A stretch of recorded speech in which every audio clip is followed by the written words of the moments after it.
hell happened last night? Tabitha's back. What? This is... Tabitha got out? Impossible. Where's the tree? What are we waiting for? Okay, let's go. I got it.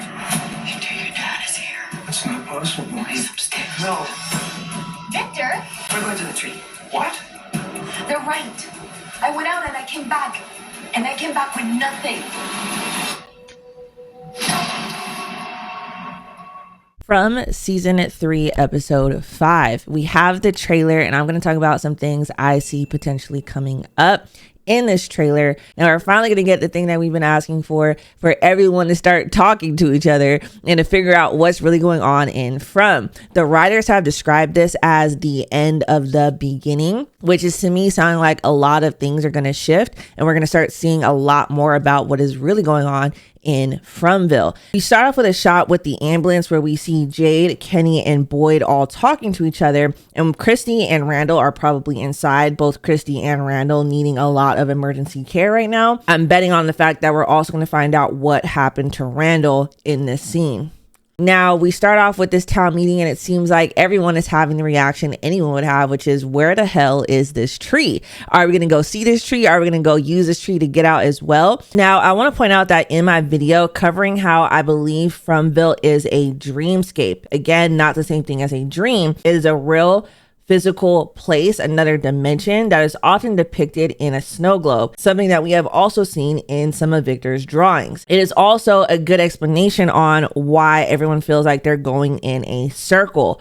A snow globe is a circle. A dreamscape would also be a circle. Fromville would fit right in the middle of it. Now, I want to point out that the faraway tree is not actually how Tabitha got out of Fromville. As we know, the faraway tree took Tabitha to the lighthouse, which we know Victor told us that specific faraway tree always takes you to the lighthouse. The lighthouse and what happened at the lighthouse and Tabitha being pushed out of the lighthouse, I believe is how Tabitha actually got out of Fromville. I believe, based on my dreamscape theory, that's similar to a dream because a dreamscape still operates like a dream, like a nightmare, like we have seen multiple town residents call this place a nightmare or a bad dream. You fall in a dream, you wake up. Tabitha gets pushed out of the lighthouse. She falls. We do not see her die. She wakes up from the dreamscape. That's my theory. Now, obviously, going to this faraway tree is not going to get you out of Fromville. However, if we fast forward to another part of the trailer, I believe that whoever took it upon themselves to go find this faraway tree, maybe they found the wrong faraway tree, or they went through that faraway tree and the faraway tree was not messing with them. It put them in the pool. Prepare yourself for a gory scene, a weird scene, something that might make your skin crawl, of somebody potentially dead or something else in this pool. We also get clips of Victor being told that his father is in Fromville, and his reaction is obviously something we're not going to expect. And I'm wondering where this is going, because I could be wrong, right? I could be wrong about everything. Tabitha never got out of Fromville. And I believe that if that's the case, Victor's freaking out because maybe his father is not supposed to be alive. Maybe his father died when he was younger and we didn't know that. Or maybe, you know, it could be anything at that point. Or it could be as simple as his father was not a great dad, as we have been foreshadowed a little bit, would match up with the storyline that they build around a lot of fathers in the show right now, of having strained relationships with their children. So it could be as simple as that, and I could still be right, or I could be completely wrong, and Victor's dad being in Fromville is going to prove to us that Tabitha never got out of Fromville, that this is not Victor's actual father, or that, you know, Victor's dad came from another dimension in another timeline where Victor's dad would still be alive. It could be anything. If you know anything about the writers of Lost that are now the writers of From, it could quite literally be anything. Now we get an image of Victor's dad looking at the drawings on Victor's wall. Now we might get some answers from this. For all we know, Victor's dad is going to recognize something on the wall that we don't recognize, or is going to point out something that we have not seen yet. As far as the image he's actually looking at and touching, this image right here tells me a lot. It is an image that has been in my mind for a while, because behind this entity that's drawn on the front, which I believe is the monsters. I've seen a lot of people say that they think that's the Onkui kids. I don't believe that's the Onkui kids. I believe that is an image of the monsters in town, the Wendigos. And a part of the monsters in town that I believe has gone under a lot of people's radars is that the monsters are depicted as white and pasty, which is another part of Wendigo lore. And you can tell from the actors and makeup that they've put on the monsters in Fromville, they're intentionally trying to make them look gray and pasty. So I believe that this is an image of those monsters. If not, it's an image of a completely different entity we have not seen yet. But behind it is clearly some sort of map of the trees. As we know, Victor has been mapping out the trees, figuring out where they are. He also knows where all of the faraway trees are. There are numbers all over this map, scratched out, moved, kind of insinuating that the trees are moving. Also, we know that he used the trees to find the things that he buried. So are there more things he's buried? You see all the arrows and the X's on the map. X marks the spot.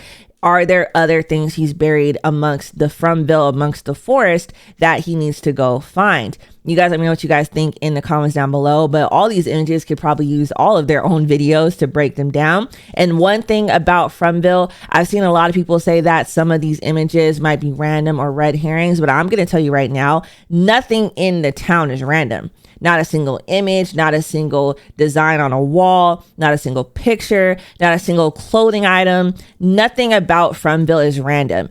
And that's backed up by the fact that they spent so much money to build this set by hand in the middle of nowhere so that they could have the exact set they wanted for this show.